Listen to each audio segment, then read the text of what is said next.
News പ്ലസിലേക്ക് സ്വാഗതം. ദൈവം ഡോക്ടർമാരുടെ രൂപത്തിലെത്തി അഫാനെ രക്ഷപ്പെടുത്തി എന്ന് പറയേണ്ടിയിരിക്കുന്നു. എല്ലാവരും എഴുതി തള്ളിയതാണ് അഫാൻ്റെ ജീവിതം. പൂജപ്പുര സെൻട്രൽ ജയിലിൽ നിന്നും ആത്മഹത്യ ചെയ്തതിൻ്റെ പേരിൽ തിരുവനന്തപുരം മെഡിക്കൽ കോളേജിലെത്തിയ അഫാൻ്റെ ശരീരത്തിൽ ഡോക്ടർമാർ ചില്ലറ ചികിത്സകളൊന്നുമല്ല നടത്തിയത്.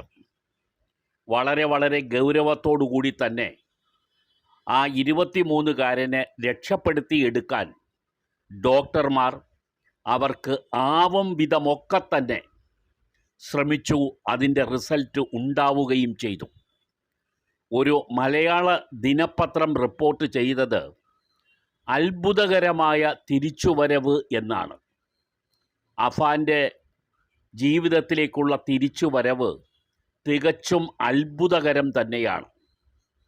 എന്തുകൊണ്ടാണ് അഫാനെ ദൈവം കൈയൊഴിയാത്തത് എന്ന ഒരു ചോദ്യത്തിനു മുമ്പിൽ നമുക്ക് ഉത്തരമില്ല എന്നുള്ളതാണ് യാഥാർത്ഥ്യം. 5 പേരെയാണ് അഫാൻ കൊന്നു തള്ളിയത്. സ്വന്തം അനുജനെ കൊന്നതാണ് ആ വാർത്ത കേട്ട എല്ലാവരെയും ഏറ്റവും കൂടുതൽ ഞടുക്കിയത്.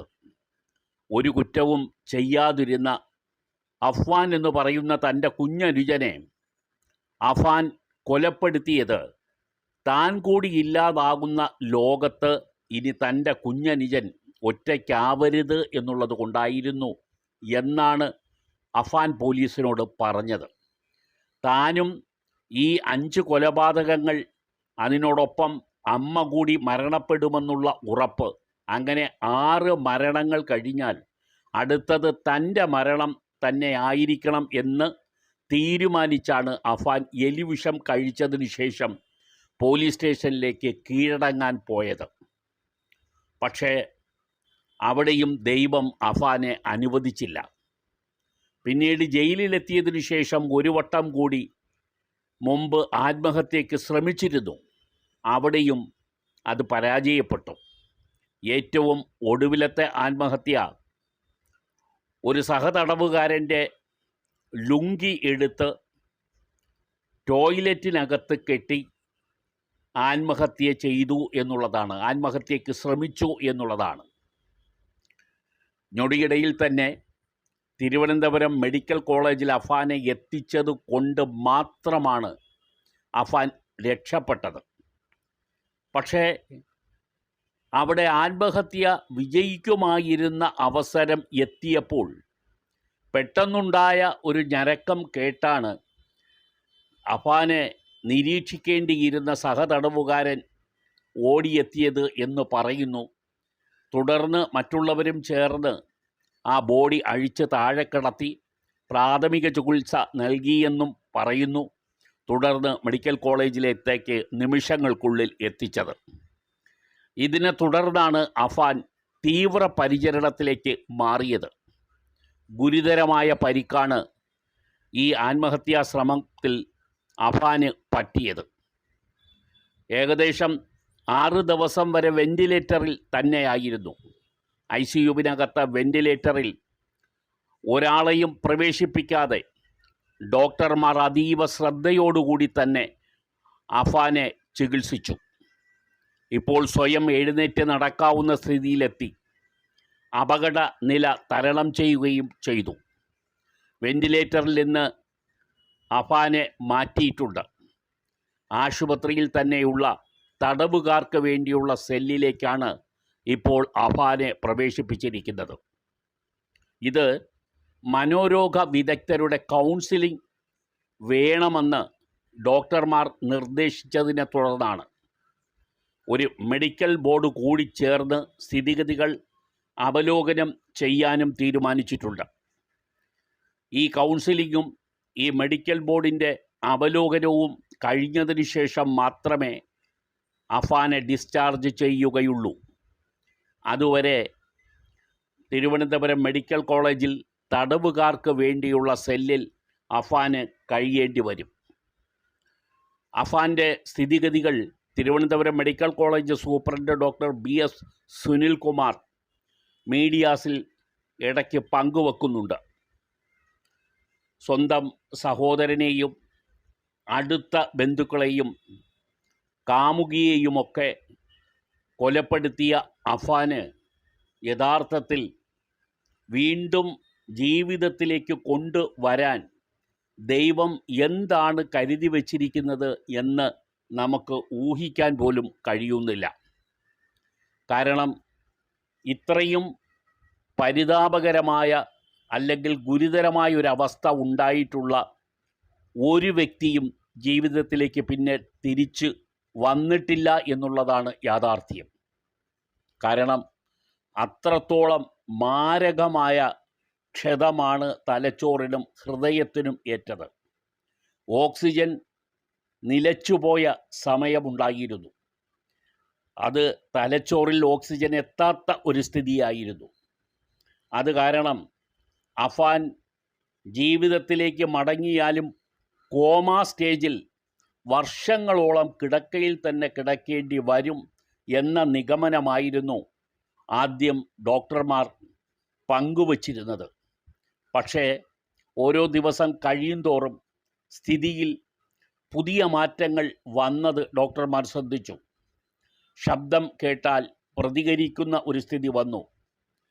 ഇരുഭാഗത്തും മാറി നിന്ന് ശബ്ദമുണ്ടാക്കിയപ്പോൾ ആ ഭാഗങ്ങളിലേക്കൊക്കെ തന്നെ തൻ്റെ ശ്രദ്ധയും തലയും തിരിക്കുന്ന രീതിയിലേക്ക് അഫാൻ മെച്ചപ്പെടാൻ തുടങ്ങി. പതിയെ പതിയെ കണ്ണുകൾ തുറന്നു. കാണുന്നവരെയൊക്കെ മനസ്സിലാക്കാൻ അഫാന് കഴിഞ്ഞു. സഹതടവുകാരനെ പോലും ആ ആശുപത്രിയിലെത്തിച്ച് അഫാൻ അയാളെ തിരിച്ചറിയുന്നുണ്ടോ എന്ന് ജയിൽ അധികൃതർ പരിശോധിക്കുകയുണ്ടായി. അപ്പോഴും അഫാൻ തിരിച്ചറിഞ്ഞു എന്നുള്ളതാണ് അഫാൻ്റെ മടങ്ങി വരവ് തീർച്ചയായും പുരോഗമിക്കുകയാണെന്ന് ഡോക്ടർമാർ ആദ്യം മീഡിയാസിനോട് ഷെയർ ചെയ്തത്. അഫാൻ എഴുന്നേറ്റിരിക്കാൻ പതിയെ തുടങ്ങി, ലഘു ഭക്ഷണങ്ങൾ കഴിക്കാൻ തുടങ്ങി, അതുപോലെ ആളുകളെ തിരിച്ചറിയാൻ തുടങ്ങി, ഓർമ്മശക്തിയും തിരിച്ചു കിട്ടാൻ തുടങ്ങി. പക്ഷേ ജയിലധികൃതർ മൊഴിയെടുക്കാൻ എത്തിയപ്പോൾ ആത്മഹത്യ ചെയ്ത സമയത്തെ കാര്യങ്ങൾ വിശദീകരിക്കാൻ അഫാന് കഴിഞ്ഞില്ല. അത് മനഃപൂർവമായിരുന്നോ എന്നുള്ള കാര്യത്തിൽ സംശയമുണ്ട്. കാരണം മറ്റെല്ലാ കാര്യങ്ങളും ഓർമ്മ ഉണ്ടെങ്കിലും ഈ സൂയിസൈഡ് സമയത്ത് നടന്നതൊന്നും ഓർമ്മയില്ല എന്ന് പറയുന്നു. ഒരു പക്ഷേ ആ സമയത്തെ മാനസിക ആഘാതം കൊണ്ടും ശാരീരിക ക്ഷതം കൊണ്ടും ഇങ്ങനെ സംഭവിക്കാമെന്നും ഡോക്ടർമാർ കൂട്ടിച്ചേർക്കുന്നു. തൊട്ട് മുമ്പിലുള്ള ചില കാര്യങ്ങൾ മറന്നുപോകും, എന്നാൽ അതിന് വളരെ മുമ്പുള്ള കാര്യങ്ങളൊക്കെ ഓർമ്മയിൽ എത്തുകയും ചെയ്യും. പക്ഷേ അഫാൻ ഇപ്പോൾ പൂർണ്ണ ആരോഗ്യവാനായി അത്ഭുതം കാണിച്ചിരിക്കുകയാണ്. ഇത് ഒരു മെഡിക്കൽ അത്ഭുതം തന്നെയാണ് എന്നും പറയാതെ വയ്യ. പൂർണ്ണമായും 99% മരണത്തിൻ്റെ അടുക്കലേക്കെത്തിയ ഒരു 23-കാരനാണ് ഇപ്പോൾ ജീവിതത്തിൽ പൂർണ്ണമായും തിരിച്ചെത്തിയിരിക്കുന്നത്. 2 ദിവസം മുമ്പ് നടക്കാനുള്ള ചില ഒരു വൈഷമ്യം ഉണ്ടായിരുന്നെങ്കിലും അതും മാറി എന്നുള്ളതാണ് ഒടുവിലത്തെ റിപ്പോർട്ട്. ഇനി ഒരിക്കലും ആത്മഹത്യ ചെയ്യാതിരിക്കാനുള്ള കൗൺസിലിംഗ് മെഡിക്കൽ കോളേജ് ആശുപത്രിയിൽ നൽകും എന്ന് തീരുമാനിച്ചിട്ടുണ്ട്. അതും കൂടി കഴിയുമ്പോൾ അദ്ദേഹത്തിൻ്റെ മാനസിക ആരോഗ്യ നില കൂടി കൂടുതൽ മെച്ചപ്പെടുകയും തുടർന്ന് കേസിൻ്റെ വിചാരണ കോടതികളിൽ ആരംഭിക്കാനും ഇടയുണ്ട്. 3 പോലീസ് സ്റ്റേഷനുകളുടെയും ക്രൈം കേസുകളുടെ ചാർജ് ഷീറ്റ് തയ്യാറായിട്ടുണ്ട്, കോടതിയിൽ സമർപ്പിച്ചിട്ടുമുണ്ട്. ഇനി വിചാരണയിലേക്ക് പോകേണ്ട സ്ഥിതി മാത്രമാണുള്ളത്. ഇപ്പോൾ ആരോഗ്യവാനായി കഴിഞ്ഞ അഫാൻ ഇനി കോടതിയിലേക്ക് പോകേണ്ടി വരും വിചാരണയ്ക്കായി. പക്ഷേ അഫാനെ രക്ഷപ്പെടുത്തിയത് ദൈവം ഡോക്ടർമാരുടെ രൂപത്തിൽ വന്ന് തന്നെയാണെന്ന് പറയാതിരിക്കാൻ ആദ്യം പറഞ്ഞതുപോലെ നമുക്ക് കഴിയില്ല.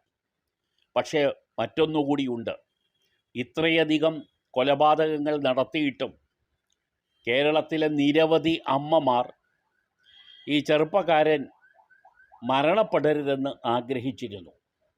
അയാൾ ചെയ്ത ക്രൂരത എന്തൊക്കെയായാലും പെറ്റ ഹൃദയങ്ങൾ ഒരിക്കലും ആ ചെറുപ്പക്കാരന് മരണത്തിലേക്ക് പോകാതിരുന്നാൽ നന്നായിരുന്നു എന്ന് പൂർണ്ണമായും ആഗ്രഹിച്ചിരുന്നവരാണ്. അവരുടെ പ്രാർത്ഥനകളും ഒരുപക്ഷെ ദൈവം കൈക്കൊണ്ടിരിക്കും. അതുകൊണ്ടാണ് അഫാൻ ജീവിതത്തിലേക്ക് തിരിച്ചു വന്നത്. പക്ഷേ എന്തായിരിക്കാം ദൈവം അഫാന് വേണ്ടി കരുതി വച്ചിരിക്കുന്നത് ഇനി എന്നുള്ള ചോദ്യത്തിന് നമുക്ക് ഇപ്പോൾ ഒരു ഉത്തരവും പറയാൻ കഴിയുകയില്ല. അഫാൻ മരണത്തിൽ നിന്നും മടങ്ങി വന്നു എന്നുള്ളത് ആശ്വാസകരമായി കാണുന്ന ഒരു വലിയ ജനത കേരളത്തിൽ ഉണ്ട് എന്നുള്ളത് അടിവരയിട്ട് പറയേണ്ടിയും വരുന്നു.